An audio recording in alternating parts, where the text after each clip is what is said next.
سلام بینندگان عزیز، شما برنامه اخبار آزادی را از استودیوی مرکزی رادیوی آزادی مستقیما تماشا دارید. برنامه امروز چهارشنبه 19 دکبر را من عبدالله اشرف برایتان تقدیم میکنم. امروز در برنامه سرنوشت سعدی کماندیر ناروشن باقی میماند. خبرنگاران آزادی از مکان ناپدید شوی پلکونیک سعدی خالمرادوف گزارش میدهند. میافتد و از اینجا کارمندان حالتهای فوق‌العاده آمده اون رو تنها عربی او رو به بیرون کشیدند. مهاجر نمیخواهیم و 6 روز کار میکنیم. طرح قانونی نوی مهنتی ویکتور اوربان سروزیر مجارستان باعث اعتراض ها شد. از مهاجران کاری حذر میکردند، اکنون نوبت به فرزندانشان رسید. مسکوی ها نمیخواهند فرزندانشان با کودکان مهاجران در یک میز نشسته درس خوانند. Московский таджик, я его как называю. من از او تاجیکی مسکوی نام میبرم. او تاجیکی را میفهمد اما خوب صحبت کرده نمیتواند. کوشش میکنم در خانه با او با زبان مادری گپ زنم. برنامه را با خبرها از تاجیکستان آغاز میکنیم. پس از 4 روز ناپدید شوی پلکونیک مستعفی سعدی خالمرادوف ملقب به سعدی کماندیر، خادمان نجات در ناحیه دنغره از داخل دریای وخش، عرابه و برخی دیگر جهاز شخصی او را پیدا کردند. مکانی که سعدی کماندیر از آنجا ناپدید شد، جریه واقع است که از قعر آن دریای وخش جاری است. اما از خود پلکونیک سعدی خالمرادوف هنوز درک نیست و عملیات جستجوی او ادامه دارد. همکارانمان میرزانبی خالقزاد و براد یوسفی به محل ناپدید شوی پلکونیک رفته این گزارش را تهیه کردند. با گذشت 6 روز به طور مرموز ناپدید شدن سعدی خالمرادوف ملقب با سعدی کماندیر در باغ خصوصیش در دهه چوگانک ناحیه دنغره نزدیک نیروگاه برق آبی بایغازی حدس و دلیل‌های زیادی را ایجاد کرده است. اما هنوز هم دلیل قاطع در مورد چه اتفاقی افتادن با او آشکار نشده است. فرضیه‌ای که تا امروز مقامات تفتیشات سر آن توجه جدی دارند از بلندی موقع باغش به دریای وخش سرازیر شدن سعدی کماندیر می باشد. از آن موقعی که گویا به دریا افتاده است عرابه خواجگیش یافت شد. یگانه فرضیه‌ای که حالا زنده روی زبانها و از طرف مقامات تفتیشاتی هم حدس زده میشه این است که همان روز از این بالا، یعنی از این بغل کوه، عرابه او به اینجا، یعنی در همین نقطه بحر می افتد و از اینجا کارمندان حالتهای فوق‌العاده آمده اون رو تنها عرابی او را به بیرون کشیدند. غواصان حدود 10 کیلومتر دریای وخش را از محل احتمالی به آب افتادن سعدی کماندیر را بازجویی کردند و نیز بازجویی آنها هنوز هم ادامه دارد. در موقع گویا به جری و دریا سرازیر شدن سعدی کماندیر هنوز هم پی خون دیده می شود. یکی از نزدیکان او گفت نمونه از آن خون را برای آزمایش برده و خلاصه کردند که آن گویا خون کدام یک سگ است. اما چگونه خون سگ در آن جری ریختن با سالهای بیشتر برای تفتیشات را پیش آورده است. حالا یک حدس دیگر، یعنی که یک گمان زنی دیگر پیش آمده است که گویا وی هنگامی که در اینجا در باغ خودش کار میکرد از طرف افرادی شاید ناشناس و نامعلوم کجای برده شده است، حالا روشن نیست. اما تفتیشات اولیه نشان داده است که این حادثه یعنی حادثه کشتار بوده، یک سوءقصد بوده است، ولی حادثه در آب غرق شدن اساس خودش را پیدا نکرده است.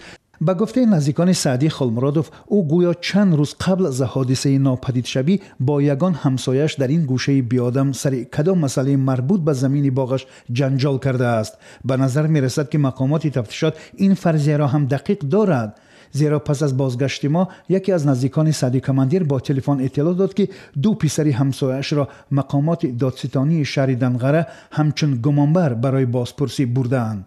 پلکونیک بازنشسته وزارت کارهای داخلی تاجیکستان سعدی خالمرادوف، معروف با لقب سعدی کماندیر و در گذشته از معاونان ژنرال سهراب قاسموف بود. سعدی خالمرادوف 56 سال قبلا در قسم نظامی 3502 وزارت کارهای داخلی تاجیکستان واقع در محله قلپیسته ورزاب فعالیت داشت و سالهای اخیر بازنشسته بود. تقریبا 1 سال اخیر در یکی از ایستگاه‌های نظارت آب نیروگاه برقی آبی بایغازی کار می‌کرد و در نزدیکی آن باغ هم بنیاد کرده بود. میرزانبی خالقزاد، براد یوسفی، رادیوی آزادی، دوشنبه. در تاجیکستان به دلدادگان توصیه دادند که قبل از ازدواج از صحبت روانشناس و یا پسیخولوگ گذرند. تنها پس از صحبت روانشناس در مورد وضع روانی داماد و عروس خلاصه داده می شود و مقامات ثبت اسناد حالتهای شهروندی عریضه نکاح آنها را میپذیرد. خلاصه روانشناس بر ضمن معلوماتنامه صحتی یک حجت دیگر است که قبل از ازدواج از نوخانه‌داران پرسیده می شود. آیا صحبت با روانشناس عائله های جوان را از پاشخوری نجات و خشونت خانوادگی را کم می کند؟ زرانگیزی نوروزشاه و امرالدین علیموف گزارش می دهند. به رحمان علی توصیه دادند پیش از ثبت عریضه ازدواج با روانشناس صحبت کند. زورواری گفته چه میفهمین در اینا؟ زورواری بودم که کنترک عصب میشه. خیلی چی کار میکنند؟ همین مثلا عائله آینده تان شما چه میبینید؟ خیلی برگام میکنم گفتی افو چی نیست. اداره های ثبت اسناد در دوشنبه موظف شدند که قبل از قبول عریضه جفت های جوان برای عقد نکاح آنها را به صحبت روانشناس و حقوق شناس جلب کنند. هر یک شهروندی که به ما مراجعه میکند اویدی گذاشتن از عقد نکاح دولتی ما به شهروندان فهمانده میدهیم اون چیزی که از کودکس عائله جمهوری تاجیکستان چی لازم است به شهروندان فهمانده میدهیم و اینچنین باز به نزد همین مثلا حقوق شناسان نشستن به نزد آنها میفرستانیم با آنها مشورت میکنند. روانشناس آماده بودن یا نبودن رحمان علی را برای برپا کردن عائله سنجید. او بعد سوال و جواب و پیشنهاد مشورت به رحمان علی توصیه داد که عریضه اش را برای نکاح سپرد. امیدوارم که در عائله شما زورواری رخ نمیدهد. خیلی آپشن نیست. بسیار رحمان علی هم وعده داد که به همسری آینده‌اش دست نمیبردارد. او نیت داشته است بعد ازدواج به روسیه رود. بایلام 3 سال میشد ماشین اصلا 3 سال میشد این از شلوار توی کدنیم دارم توی درش میبینیم زندگی پس بلند داره. پیشگیری میکنیم که مثلا شتابی زورواری نشود در بین عائله خودمون. آیا ازدواج جفت‌ها اجباری است یا نه؟ کسب و کار و منبع درآمد دارند و اگر بعد ازدواج به مهاجرت روند همسرانشان را با خود میگیرند یا نه؟ همین گونه چیزها را ضمن صحبت تشبسکاران لایحه پیشگیری از زوراوری در خانواده از جوانان میپرسند. بینندگان ارجمند شکل پوره این گزارش را میتوانید در سامانه cw.azadi.org تماشا کنید. طرح نوی قانون مهنتی پیشنهاد کرده سروزیر ویکتور اوربان در مجارستان جنجال برانگیز و باعث اعتراض ها شد. اوربان که از مخالفان سرسخت آمدن مهاجران به کشورش است، به شهروندان این کشور پیشنهاد کرد که در یک هفته 6 روز کار کنند تا نارسایی نیروی کار برطرف شود. اما مخالفان در مجارستان طرح پیشنهاد کرده سروزیر را قانونی غلامی نامیده علیه قبول آن دست به اعتراض زدند. تفصیلاتی موضوع در گزارش همکارم طاهری سفر. چند شب است که هزاران نفر در شهر بوداپشت راهپیمایی میکنند. آنها از عملکردهای حکومت خشمگین هستند و میگویند حقوق کارگران، آزادی مطبوعات و استقلال دادگاهی در مجارستان زیر خطر است. روز 17 دکبر تظاهرگران خواستند تلویزیون شکایت‌هایشان را نشر کند. این ویدیو را برنادت زل، یک وکیل مخالف دولت، ثبت کرده است. او و وکیل مخالف دیگر را از تلویزیون راندند. ما اینجا آمدیم تا 5 طلب خود را در تلویزیون ملی بخوانیم، اما حالا وضع به جای رسیده است که وکیلان را بیمارستان میبرند، آنها را روی فرش افکنده لتوکوب میکنند. تظاهرات روز 12 دکبر و بعد از آن شروع شد که پارلمان با قبول قانون نو 6 روزی کاری را حتمی کرد. بر اساس این سند کاردهنده میتواند از کارگر کار اضافی طلب کند و پولش را سالها بعد بدهد. قانون دیگر اجازه میدهد که وزیر عدلیه دادرس‌ها را تعیین کند. روز 16 دکبر تعداد تظاهرگران از 15,000 نفر گذشت. راهپیمایی در دیگر شهرهای مجارستان هم بود، ولی بزرگترینش در بوداپشت صورت گرفت. من میخواهم در کشوری دموکراتی زندگی کنم. من میخواهم در کشوری زندگی کنم که خودم آزادانه تصمیم بگیرم، نه اینکه قرارها را به آگاهی من قبول کنند. نخست وزیر ویکتور اوربان از سال 2010 در حکومت است. میگوید که قانون‌های نو برای از بین بردن نارسایی نیروی کاری و بهتر شدن نظام دادگاهی ضرورند. حزب فیدز او میگوید تظاهرات کاری دست جورج سوروس، میلیاردر مجارتبار آمریکایی است. تظاهرگران این ادعا را به مسخره کشیدند. بنیاد سوروس ادعای ویکتور اوربان را بی اساس نامید. مشکل مهاجران کاری در روسیه نو نیست، اما یک گزارش تحقیقاتی تلویزیونی نستایه شیوریم از شهر مسکو نشان می‌دهد که نه تنها مهاجران بلکه فرزندان آنها نیز در مکتب‌های روسیه خود را بیگانه احساس می‌کنند.